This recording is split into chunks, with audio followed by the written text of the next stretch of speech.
નમસ્કાર, કેમ છો બધા? તો ફરી નવા વિડીયોમાં સ્વાગત. તો મિત્રો અત્યારે છે ને આપણે કાલોલ તાલુકામાં આવેલું મલાવથી નજીક આવેલું આપેશ્વર, જે જગ્યા પર ઘણા શૂટિંગો થઈ ચૂક્યા છે તે આજના વિડીયોમાં હું તમને બતાવીશ આપેશ્વર. તો બ્લોગ સાથે બન્યા રહેજો.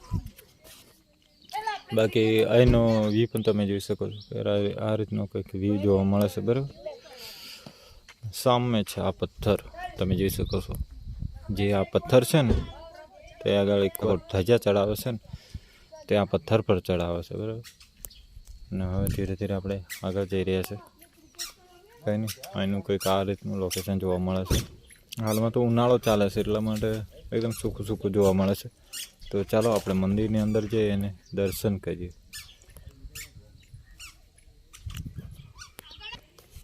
ને સામે છે રામદેવ પીર મંદિર ને બાજુમાં છે બજરંગબલીનું, ને આ બાજુ છે મહાકાળી માનું મંદિર. તો કંઈ નહીં, જે લોકો છે આવે છે અહીં ગાડી પાર્કિંગ કરે છે, બરાબર.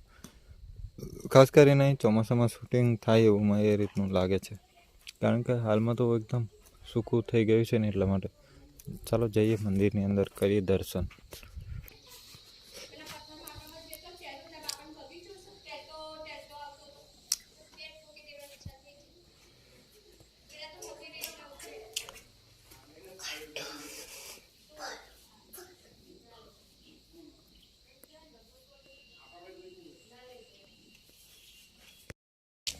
જય બજરંગબલી.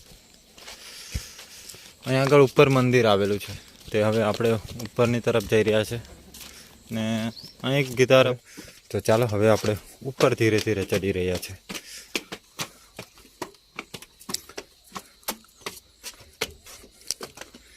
ને અહીં એક જિગ્નેશ કવિરાજનું બી શૂટિંગ થઈ ચૂક્યું છે. અહીં બધા ઘણા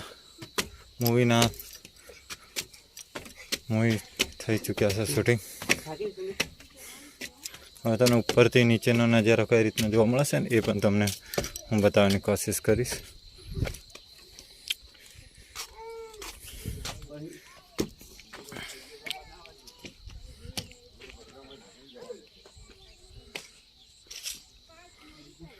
જે લોકો છે ને તે અહીં ફરવા માટે આવે છે, બરાબર. હવે જઈ રહ્યા છે આપણે ઉપર.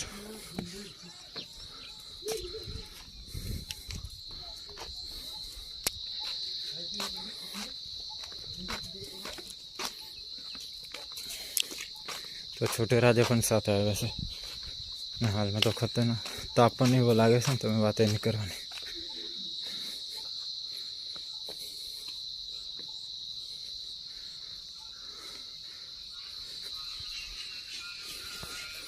મંદિર આવેલું છે તેના આપણે દર્શન કરવા જય દશામાં.